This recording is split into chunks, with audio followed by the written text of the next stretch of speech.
Thank you for joining me today at A Touch of Blue Studio with Drawing with Grandma. Welcome back to my studio.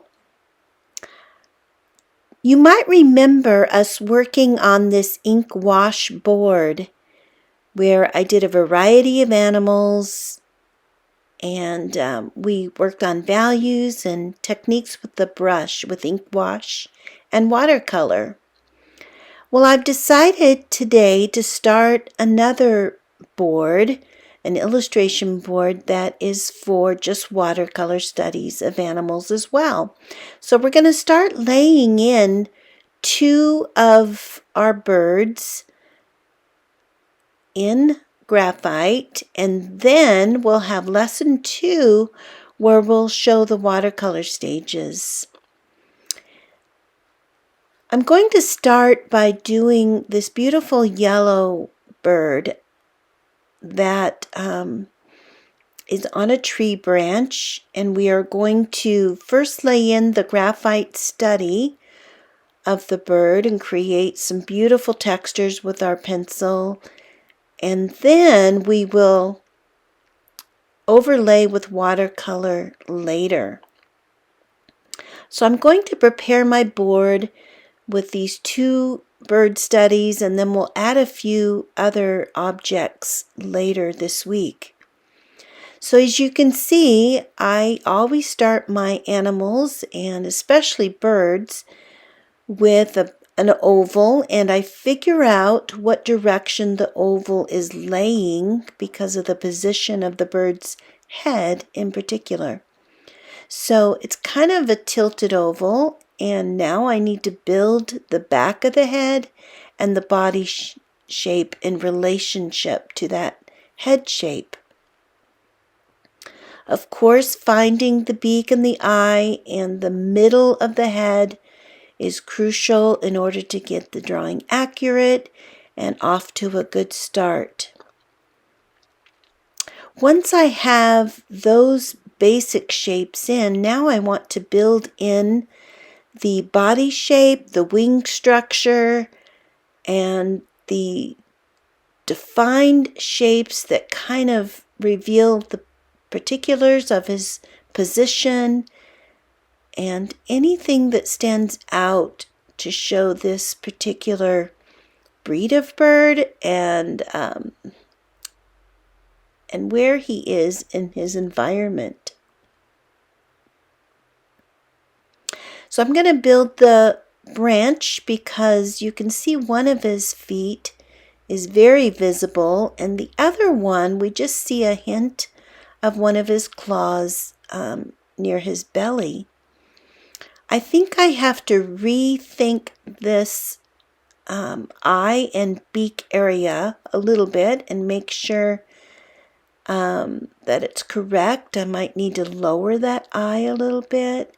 But right now I'm going to lay in a little bit of shadow because that will help me to kind of make sure that I have those features in the right place. And I think that I do. I just might need to enlarge the eye a little bit as I go. But I'll start with the size that I have now, and then I can always enlarge it just a little bit. It will be harder to make it smaller because I will have to erase a lot of that dark value, but I think it's correct. I want to always lay in some tone and shades of the pencil where the focal point is going to be in this drawing, and in this case it's that beautiful cheek and head and eye area where I'm working right now. That needs to be the focal point. It needs to reveal the mood and the attitude of this bird, which seems to be very calm and just natural in his setting. Sometimes the hawk and the eagle that I've drawn before are a little bit more intense, but this bird's personality seems to be a little bit more at ease and just enjoying the day. As I work on pencil techniques, I want to develop the natural position of the wing and the feathers as they lay together. So I want to keep my strokes moving in the direction that they would naturally lay, while pushing harder on my pencil and lightening up when there is varying and changing tones from darks to lights. So there is a definite pattern on this bird's wing where there's really dark black tips and then white little square areas on the very edges.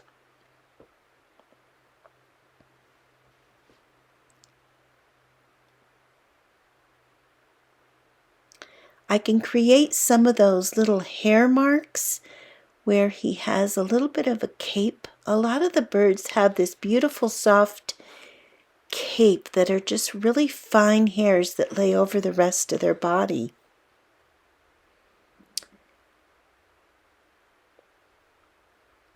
So I think I need to reemphasize some of the darks in his face, and especially shaping this beak. There's a little subtle curve at the very tip. So I want to make sure that that is positioned correctly. I think I need to lighten the top of the head, and I don't want such a dark outline on the left side. The light is hitting him from the left, so I want to keep that nice and soft. There are these beautiful black spots and trails of black patterns on him, on his chest and under that neck. So I want to emphasize that along with the patterns on his wings. When we do watercolor for this bird, he's a beautiful bright yellow and black. So it's going to be a beautiful study. So you can see that I have structured his feet over that branch, and there's a lot of nice texture on the branch. I love developing trees in my paintings and drawings because the bark is just a lot of fun to draw. So I'm going to work on details of his feet, which has some texture of its own, and then add a little bit of interest to this branch. You can see the branch follows behind him, so I'll probably add in a little bit there just to give the illusion of some space. There's a little bit of hair marks on him, and the tail has some very strong definitions of line and structure there too.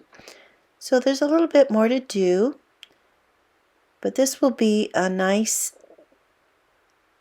understudy for our watercolor work.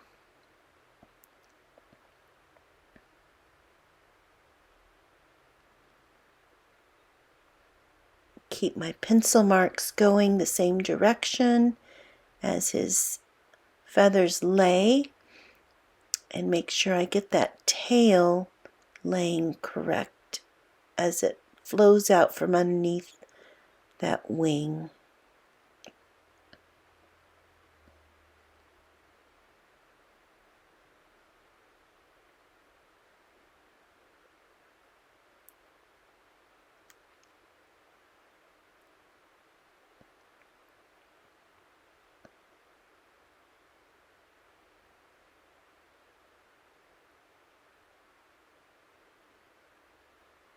It will be a lot of fun to work on this one with a brush as well.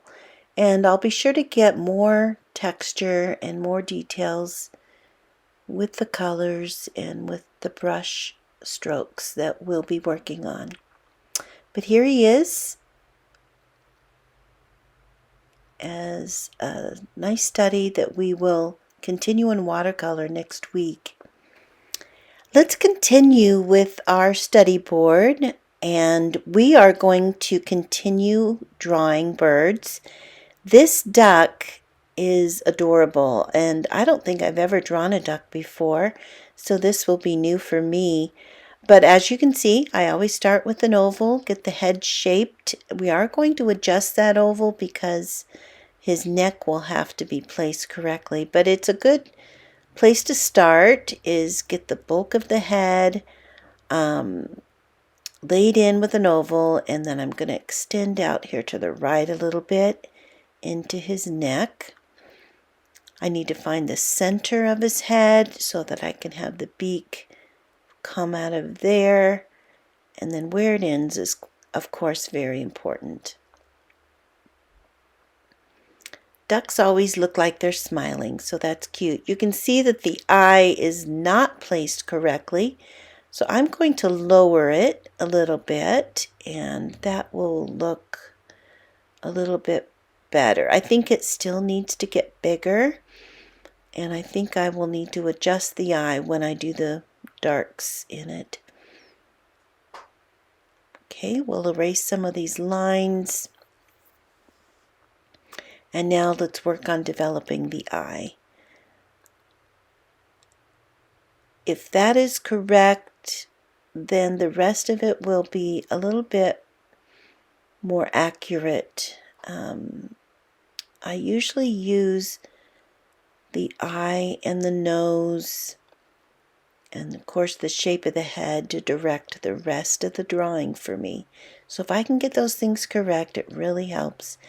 But as I begin my pencil work, I want to develop this beautiful pattern in his feathers that starts on that head and then it follows all the way down to his neck. So this is going to be so much fun to do in watercolor later, but I really want to establish these dark lines and the strokes that just are united and work together in order to form the shape and the natural feather placement of this particular bird. I think I need to lower that hole in his beak a little bit. There we go. And I think it's bigger too. Okay, we are getting there. This one will make a fun study as well when we get to watercolor. I'm just going to do a little bit more defining of him. Make sure I've got that beak correct. And just do a little bit more detail. And then in our next lesson, we will take in some colors and then do some really fine detail with the brushes.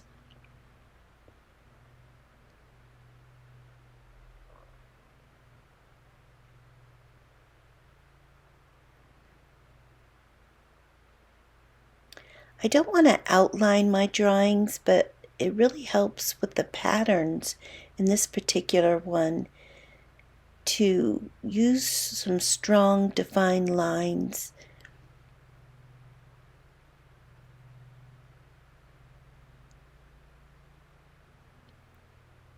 I think his head is a little bit flat on the back, so I'm going to adjust that. But here he is, and now these two drawings are ready for our watercolor studies next week. So come back to the next lesson and you will see these studies develop in watercolor. Thank you for joining me today at A Touch of Blue Studio with Drawing with Grandma.